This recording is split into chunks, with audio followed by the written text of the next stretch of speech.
Në Japoni mund të marrësh një njerëz që qanë me ty dhe qanë për ty. Nuk e di, si e komenton ja, mund të funksionojë për shkak një gjë e tillë këtu? Tu të na ku shohim në një të veçantë na qeshim.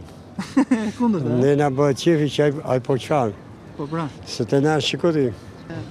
Unë mendoj që shqiptarët për vetë historinë e tyre që kanë se ne jemi në një rajon ku presioni i botëror ka qenë shumë i madh për ashtu, e kanë të kultivuar nga brenda.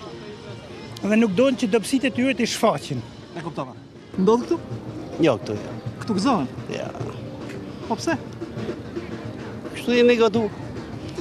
Po, na thuj të presim bilet, na kena drejt me shku në Japoni pakten. Shkojmë të çajmë në Japoni. Në Japoni patjetër që mund të shkosh, mjafton të kesh dëshirë, të kesh ta para. Po çështja është që ç'a ndodh në këtë vendin tonë, në këtë Shqipërinë tonë të dashur, kur juve qani. Me thënë drejt në Shqipëri është bo më mirë qajsh se të qeshësh.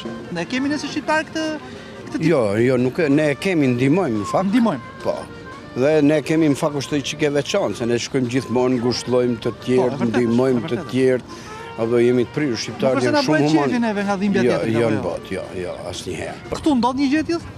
Ato duhet ta zgjidhë qeveria. Këtu qanë të gjithë për bukë, këtu qanë të gjithë për para. Këtu s'ngopen me bukë. Po bra. Nëse Edi Rama qanë, ju do bashkoheni me të?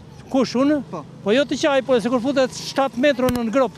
E kuptoj. Sepse ai nuk as ka pasqyruar në gjëna këto të mia, ke parë në televizor ti? E kuptoj. Unë kam fituar $100 milion, edhe këta nuk i lënë të futen këtu. E kupton apo jo? Unë jam kryetari i shoqatës Shqipëri-Amerikë. Me mua hahen të gjithë, po. Jam kuadri që luftoi korrupsionin në gjithë botën dhe përfaqësuesi i Zotit në tokë.